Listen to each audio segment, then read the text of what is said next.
This is Revathi. Welcome back to అందమైన కథల పొదిరిల్లు.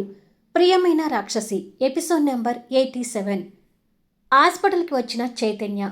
శిరీష, జితేంద్ర, చైతన్య మధ్య ఏం జరిగింది? కథలోకి వెళ్ళబోయే ముందు దయచేసి వీడియోకి ఒక లైక్ ఇవ్వండి. అలాగే హైప్ ఇచ్చి వీడియోని సపోర్ట్ చేయండి. స్టోరీస్ నచ్చినట్టయితే మన ఛానల్ని తప్పకుండా షేర్ చేయండి. ఇక కథలోకి వెళ్ళిపోదాం. ముఖం కనిపించకుండా కవర్ చేసుకున్న ఆ అజ్ఞాత వ్యక్తి ఆనందిని అలా లాక్కొని వెళ్ళి తన గొంతు పట్టుకొని నొక్కుతూ చంపబోతుంటాడు. ఇక్కడ ఆనంది కేక వినిపించి ఆనంది కనిపించకపోయేసరికి అశ్విన్ వెన్నులో వణుకు పుడుతూ ఆనంది ఎక్కడ ఉన్నావు అంటూ కేకలు పెడుతూ వెతుకుతూ ఉంటాడు. వాడు ఆనంది నోరు మూసి గొంతు నొక్కబోతుంటే ఆనంది వాడి నుంచి విడిపించుకోవడానికి సాయశక్తులా ప్రయత్నం చేస్తూ ఓడిపోతుంటుంది. క్షణం క్షణం గడిచే కొద్దీ ఆనంది కనిపించకపోయేసరికి అశ్విన్లో భయం ఎక్కువవుతూ ఆనంది అంటూ ఆ ప్రదేశానంతా వెతుకుతూ కేకలు వేస్తూ ఉంటాడు. అలా వెతుకుతూ ఉండగా చెట్ల పొదల్లో ఉన్న మట్టి మీద ఆనంది చెప్పు అడుగులు, తన అడుగులతో పాటు ఒక మగాడి చెప్పు అడుగులు కూడా అశ్విన్ కంట పడతాయి. ఒక మగాడి చెప్పు అడుగులతో కలిసి ఉన్న ఆనంది చెప్పు అడుగులు చూడగానే అశ్విన్లో ఇంకా భయం ఎక్కువవుతూ ఆనంది ఏదో రిస్క్లో ఉంది అనుకుంటూ ఆ అడుగుల్ని ఫాలో అవుతూ ఆనంది అంటూ కంగారుగా అరుస్తూ వస్తూ ఉంటాడు. వాడు ఎలాగైనా ఆనందిని చంపేయాలని ప్రయత్నం చేస్తూ ఉంటే ఆనంది వాడి నుంచి రక్షించుకోవడానికి ప్రయత్నిస్తూ ఓడిపోతూనే ఉంటుంది. ఆనంది ఆనంది అంటూ అశ్విన్ ఆ అడుగుల్ని ఫాలో అవుతూ గట్టిగా కేకలు వేసుకుంటూ వస్తూ ఉంటే ఆ కేకలు ఆ అజ్ఞాత వ్యక్తికి ఆనందికి కూడా వినిపిస్తూ ఉంటాయి. అశ్విన్ దగ్గరికి వస్తున్నాడని వాడు ఆనందిని గొంతు నిలపడం వదిలేసి దూరం లాక్కొని వెళ్తూ ఉంటాడు. అశ్విన్ కూడా ఫాస్ట్గా ఆ అడుగులు ఫాలో అవుతూ వస్తూ ఉండగా కాస్త దూరంలో ఆ అజ్ఞాత వ్యక్తి ఆనంది నోరు మూసి లాక్కొని వెళ్ళడం కంటపడి రేయ్ ఎవడ్రా నువ్వు, ఆనందిని వదులు అంటూ గట్టిగా కేకలు వేస్తూ పరిగెత్తుకుంటూ వస్తుంటాడు. కానీ వాడు ఆనందిని లాక్కుపోయే క్రమంలో ఫాస్ట్గా ముందుకు వెళ్ళలేకపోతుంటాడు. వాడు స్లో అవుతుంటే అశ్విన్ అంత ఫాస్ట్గా పరిగెత్తుతూ వస్తూ ఉండగా ఆనందిని చంపడానికి తీసుకొచ్చినట్టుగా అశ్విన్కి అనుమానం రాకుండా తన మెడలో ఉన్న నల్లపూసల గొలుసుని పట్టుకుని లాగుతున్నట్టుగా నటిస్తూ ఉంటాడు. పరిగెత్తుకుంటూ వస్తున్న అశ్విన్ అది చూసి వాడు నగల కోసమే వచ్చాడు అన్నట్టుగా అర్థం చేసుకుంటూ దగ్గరికి వస్తుంటాడు. వాడు ఆ గొలుసు లాగుతుంటే ఆనంది ఆ గొలుసు వాడి చేతుల్లోకి వెళ్ళనివ్వకుండా అడ్డుపడుతూ ఉంటుంది. ఇక అశ్విన్ దగ్గరికి రావడం చూసి చివరికి వాడు ఆ గొలుసుని తన మెడలోని వదిలేసి తనని చంపలేకపోయినందుకు గట్టిగా అవతలికి నెట్టి ఫాస్ట్గా ముందుకు పరిగెత్తుతూ ఉంటాడు. అప్పటి వరకు ఊపిరాడకుండా తన నోరును మూసి పట్టుకున్న ఆనంది వాడు ఫోర్స్గా నెట్టేసరికి వెళ్ళి కింద పడుతుంది. ఆనందిని అలా చూసి అశ్విన్ కంగారు పడుతూ ఆనంది అంటూ వచ్చి కూర్చొని తనని దగ్గరకు తీసుకుని తనని తడుముతూ హృదయానికి హత్తుకొని థ్యాంక్ గాడ్ అని అనుకుంటాడు. ప్రాణాలు మిగిలినందుకు ఆనంది ఊపిరి పీల్చుకుంటూ భయపడుతూనే అశ్విని హత్తుకొని పోతుంది. భయంతో వణికిపోతున్న తనను చూసి అశ్విన్ కంగారు పడుతూ ఊరుకో ఆనంది, నేను వచ్చేశాను కదా, భయపడుకు అంటూ తనకి ధైర్యం చెప్తాడు. కానీ అప్పటి వరకు ప్రాణాలు అరిచేతులో పెట్టుకున్న ఆనంది అశ్విన్ని హక్ చేసుకుని భయంతో ఏడుస్తూ ఉంటుంది. నేనిలా భయపెట్టించిన వాడిని ఊరికనే వదలను ఆనంది, నువ్వు ఇక్కడే ఉండు, వాడి సంగతి చూసొస్తాను అంటూ అశ్విన్ ఆనందిని పట్టుకుని లేపి తనని పక్కకు నిలబెట్టి అశ్విన్ వెళ్ళబోతుండగా వద్దు అమ్మా, నన్ను ఒక్కదాన్ని వదిలేసి వెళ్ళొద్దు, నాకు భయంగా ఉంది అని కన్నీళ్ళు పెడుతుంది. తన భయాన్ని చూసి తన్ని వదిలి అశ్విన్ ముందుకు అడుగు వేయలేక కనుమరుగవుతున్న ఆ దుర్మార్గుని చూస్తూ రాస్కేల్ అని కోపంగా తిట్టుకుంటాడు. నువ్వు రావడం లేట్ అయి ఉంటే వాడు నన్ను చంపేసేవాడు అమ్మా, వాడు నా గొంతు పట్టుకుని నొక్కాడు అంటూ ఏడుస్తూ చెప్తుంది. వాడి చేతి పట్టుతో ఎర్రగా మారిన తన గొంతు చూసి అశ్విన్ బాధపడుతూ తన దగ్గరకు తీసుకుని, వాడెవడో నువ్వు గుర్తుపట్టగలుగుతావా అని అడుగుతాడు. లేదు అమ్మా, వాడి కళ్ళు తప్ప వాడి మొహం నాకు ఏమీ కనిపించలేదు, అంతా కవర్ చేసుకున్నాడు అని కన్నీళ్లు పెడుతూ చెప్తుంది. తను అలా కన్నీళ్లు పెట్టడం చూసి దగ్గరకు తీసుకుని హృదయానికి పుడుముకొని, భయపడుకో ఆనంది అంటూ తన వెన్ను మీద చేయి వేసి నిమురుతుంటాడు.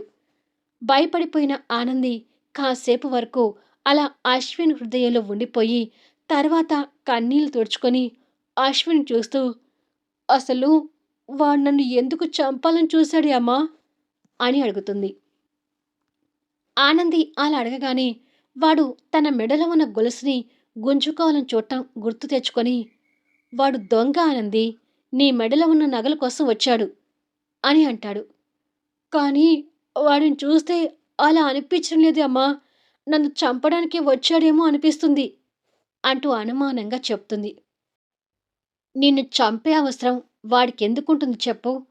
వాడు నీ మెడలో ఉన్న నగలు దొంగతనం చేయడానికి వచ్చి నువ్వు గుర్తుపడతావేమోనని నిన్ను చంపాలని చూశాడేమో తప్ప నిన్ను చంపాలని ఇంటెన్షన్‌తో వచ్చి ఉండడు అంటూ తన మొహాన్ని చేతిలోకి తీసుకుని తన కన్నీళ్లు తుడిచి, బాగా భయపడ్డావు. ముందు కొన్ని నీళ్లు తాగుదుగాని పద అంటూ అభిమానంగా తన భుజం చుట్టూ చేయి వేసి తీసుకుని వెళ్తుంటాడు. కార్ దగ్గరికి తీసుకువెళ్ళి కార్‌లో ఉన్న వాటర్ బాటిల్ ఇచ్చి, కొన్ని నీళ్లు తాగు అని అంటాడు. ఆనంది ఇంకా భయపడుతూనే ఆ బాటిల్ ఎత్తి గడగడా తాగుతూ ఉంటుంది. సగం బాటిల్ ఖాళీ చేసి, ఇంక చాలు యమ్మా అని అంటుంది. సరే అని అశ్విన్ ఆ బాటిల్ అందుకొని కారులో పెడతాడు. ఆనంది ఆ ప్రదేశాన్ని భయంగా చూస్తూ, ఇంకెప్పుడు ఇక్కడికి రాను యమ్మా అని అంటుంది. భయపడొద్దని చెప్పాను కదా! ఆ రాస్కెల్ ఇంకెప్పుడు నీ జోలికి రాడులే అని అంటాడు తనకి ధైర్యం చెప్పడం కోసం. అసలిదంతా నీ వల్లనే యమ్మా అని అంటుంది కోపంగా. నేనేం చేశాను అని ప్రశ్నార్థకంగా అడుగుతాడు. నువ్వు గుడిలోకి రమ్మంటే రాలేదు. దేవుడు ఆ కోపాన్ని ఇలా నా మీద చూపించాడు అని అంటుంది అమాయకంగా. తన మాటలకు చిన్న చిరునవ్వు నవ్వి, పోనీ ఇప్పుడు ఇద్దరం వెళ్ళి దర్శనం చేసుకుందామా అని అంటాడు. ఆహా, వద్దు, నాకిక్కడ ఉండాలంటేనే భయంగా ఉంది, వెంటనే వెళ్ళిపోదాం అని అంటుంది. సరే మరి, కారులో కూర్చో, ఇంటికి వెళ్దాం అని చెప్పి డోర్ తీస్తాడు. ఇంటికెందుకు, ఆఫీస్‌కొద్దా అని అడుగుతుంది. బాగా భయపడి ఉన్నావు, ఇలాంటి టైంలో ఆఫీస్‌కొద్దులే, ఇంటికి వెళ్ళి రెస్ట్ తీసుకుందు గాని పద అని చెప్పి తనని కారులో కూర్చోబెట్టి కొన్ని క్షణాల్లో కారు స్టార్ట్ చేసుకుని వెళ్ళిపోతాడు. కారు ఉన్న స్థానంలోకి ఆ అజ్ఞాత వ్యక్తి వచ్చి నిలబడి అనుకున్నది సాధించినందుకు కోపంతో పిడికిలి బిగిస్తూ వెళ్తున్న కారు వైపు కోపంగా చూస్తూ ఉంటాడు. ఈలోపుగా దీపక్ బైక్ మీద మెకానిక్‌ని తీసుకుని రావడం, ఆ కారు టైర్‌కి పంక్చర్ చేయించడం జరిగిపోతుంది. నేను బైక్ మీద వెళ్ళి ఈ మెకానిక్‌ని డ్రాప్ చేసి వస్తాను కానీ, నువ్వు హాస్పిటల్‌కి వెళ్ళి శిరీషకి కార్ కీస్ ఇచ్చి, ఆ వంకతో శిరీషతో కాస్త పరిచయం పెంచుకో అంటాడు దీపక్. అప్పటికే ఎండతో చిరాకు పడుతూ నీరసించిపోయిన చైతన్య, సరే చూస్తాను అని అంటాడు. ఏదో ఒక విధంగా శిరీషకి దగ్గరవరా అని దీపక్ చెప్పి ఆ మెకానిక్‌ని తీసుకుని వెళ్ళిపోతాడు. ఆ శివంగిని నా ప్రేమలో పడటం ఏంటో కానీ నేను మాత్రం పైకి పోయేలాగా ఉన్నాను అని అనుకొని చైతన్య కార్ స్టార్ట్ చేసుకుని వెళ్ళిపోతాడు. కొద్దిసేపటికి కార్‌ని హాస్పిటల్ ముందు పార్కింగ్ చేసి కీస్ తీసుకుని వస్తుంటాడు. రిసెప్షన్‌లో శిరీష గురించి కనుక్కుంటే ఓపీ పేషెంట్స్ రూమ్‌లో ఉంటుంది అంటూ చైతన్యకి దారి చూపిస్తారు. థాంక్స్ అని చెప్పి చైతన్య ఆ రూమ్ దగ్గరికి వెళ్తుంటే విండోల నుంచి శిరీష పేషెంట్ హార్ట్ చెక్ చేయటం చూస్తూ కాస్త సంతోషంగా లోపలికి వెళ్తుండగా, ఆగు అంటూ ఒక చెయ్యి చైతన్య దారికి అడ్డుగా కనిపిస్తుంది. చైతన్య ఆ చెయ్యి చూసి చెయ్యి పెట్టిన మనిషి వైపు చూసేసరికి అతను జితేంద్ర. జితేంద్ర చైతన్య వైపు కోపంగా చూస్తూ, ఏంటి అలా డైరెక్ట్‌గా వెళ్ళిపోతున్నావు అని అడుగుతాడు. చైతన్య కూడా అతన్ని కోపంగా చూస్తూ, కార్ టైర్ పంక్చర్ చేయించి తీసుకొచ్చాను. శిరీషకి కీస్ ఇవ్వడానికి వచ్చాను అని అంటాడు. కీస్ ఇలా ఇవ్వు. శిరీషకి నేనిస్తాను అంటాడు జితేంద్ర. ఎవరి కార్ కీస్ వారికి ఇస్తేనే కరెక్ట్ కదా అంటాడు చైతన్య. ఏయ్, నేను ఈ కళ్ళకి ఎలా కనిపిస్తున్నాను? ఐ యామ్ ఏ డాక్టర్ అని అంటాడు జితేంద్ర. నీలాంటి డాక్టర్స్ ఈ హాస్పిటల్లో చాలా మంది ఉన్నారు. అయినా డాక్టర్ని నమ్మాలని రూల్ అయితే ఏమీ లేదు కదా. కార్ టైర్ పంక్చర్ చేయించి హాస్పిటల్కి తీసుకురామని శిరీష నాకు చెప్పింది, కానీ కీస్ తెచ్చి నీకు ఇవ్వమని నాకు చెప్పలేదు. సో నేనే డైరెక్ట్గా శిరీష దగ్గరికి వెళ్ళి ఈ కార్ కీస్ ఇచ్చి వస్తాను. తప్పుకొని డాక్టర్ జితేంద్ర అంటూ కోపంగా జితేంద్రని పక్కకు నెట్టి చైతన్య లోపలికి వెళ్ళిపోతాడు. చైతన్య దౌర్జన్యానికి జితేంద్ర రౌద్రంగా చూస్తూ, నా హాస్పిటల్లో నాతోని దౌర్జన్యం చేస్తాడా అని అనుకుంటూ శిరీష దగ్గరికి వెళ్తున్న చైతన్యం చూస్తూ కోపంతో వెనుకగా వెళ్తాడు. అప్పుడే శిరీష ఒక పేషెంట్ని చూసి పంపిస్తూ ఉండగా చైతన్య లోపలికొచ్చి, హాయ్ శిరీష అని అంటాడు. ఓ హాయ్, ఏమైంది? టైర్ పంచర్ చేయించావా అని అడుగుతుంది. హా, చేయించాను. పార్కింగ్ ఏరియాలో కార్ని పెట్టాను అంటాడు తనకి కేసిస్తూ. ఇద్దరు అలా మాట్లాడుతూ ఉండగా జితేంద్ర అక్కడికొచ్చి, కార్ కీస్ నాకివ్వమంటే ఇవ్వకుండా నన్ను దౌర్జన్యంగా నెట్టి లోపలికొచ్చాడు శిరీష అని చెప్తాడు. జితేంద్ర మాటలకు శిరీష కాస్త ఆశ్చర్యపోతూ చైర్ల నుంచి లేచి, అలా ఎందుకు చేసావు చైతన్య అని అడుగుతుంది. అంటే శిరీష, ఈ డాక్టర్ నాకు పరిచయం లేదు కదా. పైగా నీది కాస్ట్లీ కార్. ఈ రోజుల్లో ఎవరిని నమ్మకూడదు అనుకొని, ఎందుకైనా మంచిది అని కీస్ నీకే డైరెక్ట్గా ఇవ్వాలనుకొని ఇలా వచ్చాను అని అంటాడు. ఆ మాటలు జితేంద్రకి అవమానంగా అనిపిస్తూ, అంటే నేను నీకు దొంగలాగా కనిపిస్తున్నానా అని కోపంగా అడుగుతాడు. దొంగ అని అనలేదు కదా. ఈ రోజుల్లో ఎవ్వరిని నమ్మకూడదన్నట్టుగానే నా జాగ్రత్త నేను పడుతూ వచ్చాను అంటాడు చైతన్య. అయ్యో చైతన్య, జితేంద్ర గురించి తప్పుగా అనుకోకు. జితేంద్ర ఇక్కడ డాక్టర్ మాత్రమే కాదు, ఈ హాస్పిటల్ ఎండి సూర్యనారాయణ గారి కొడుకు. సో జితేంద్ర విషయంలో డౌట్ పడాల్సిన పని లేదు అంటుంది శిరీష. హాస్పిటల్ ఎండి సూర్యనారాయణ గారి కొడుకు అనగానే చైతన్య ఆశ్చర్యం, కోపం, జలస్తో జితేంద్ర వైపు చూస్తూ ఉంటే జితేంద్ర పళ్ళు నూరుతూ, ఇది నా లెవెల్ అన్నట్టుగా పొగరుగా చూస్తూ ఉంటాడు. చైతన్య అలా మాట్లాడినందుకు నా వైపు నుంచి సారీ జితేంద్ర. అతను నీ గురించి తెలియక ఏదో మాట్లాడాడు. దయచేసి తప్పుగా అనుకోకు అని అంటుంది శిరీష. జితేంద్ర చైతన్యని కోపంగా చూసి, అయ్యో, నువ్వు సారీ చెప్పడం ఏంటి శిరీష? నువ్వు నేను మంచి క్లోజ్ ఫ్రెండ్స్వి. ఇలా ఫ్రెండ్స్ సారీ చెప్పుకుంటారా అంటూ చైతన్యని ఓరగా చూస్తూ చెప్తాడు. జితేంద్ర మాటల్లో ఉన్న పరమార్థం చైతన్యకి అర్థమై, డౌట్ లేదు, వీడు నాకు సవితి కాబోతున్నాడు అని అనుకుంటాడు.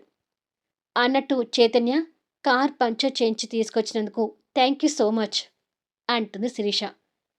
ఎండలు ఇంత కష్టపడి కార్ పంచర్ చేయించుకొని తీసుకొస్తే ఒక థ్యాంక్స్ మాత్రమే చెప్తావా శిరీష అని చైతన్య జితేంద్ర ముందు కావాలని అడుగుతాడు. ఆ విషయం జితేంద్ర కూడా అర్థమై, నిజమే శిరీష, అంత కష్టపడి కూలివాడిలాగా నీ కార్ పంచర్ చేయించాడు కాబట్టి ఓ నయానో భయానో ఇచ్చి పంపించు, తృప్తి పడతాడు అంటాడు జితేంద్ర చైతన్యని కోపంగా చూస్తూ. కూలివాడు అన్నందుకు చైతన్య కూడా కోపంగా అనిపిస్తుంటే, ఏంటి జితేంద్ర, నువ్వు కూడా అలా మాట్లాడతావు అని. నిజమే చైతన్య, నువ్వెండలో చాలా కష్టపడి వచ్చావు. పద, క్యాంటీన్లోకి వెళ్ళి ఏదైనా ఐస్ క్రీమ్ లాంటిది తిందాం అని చెప్పి అక్కడ ఉన్న హ్యాండ్ బ్యాగ్ తీసుకుని శిరీష బయలుదేరుతుంది.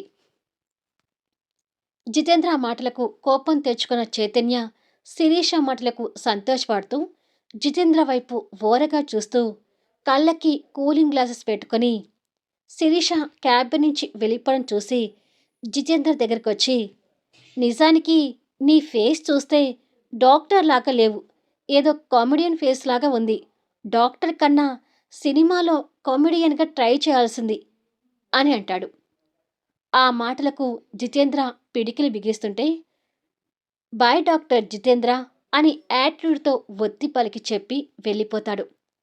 చైతన్య తనతో వెళ్ళటం జితేంద్ర మండిపోతూ క్యాబిన్ నుండి బయటికొచ్చి వెళ్తున్న వాళ్ళ వైపే చూస్తూ ఉంటే, చైతన్య ఏదో చెప్పడం, దానికి శిరీష నవ్వటం, అలా ఇద్దరు నవ్వుతూ వెళ్ళడం కనిపిస్తుంటే జితేంద్ర భరించలేకపోతుంటాడు.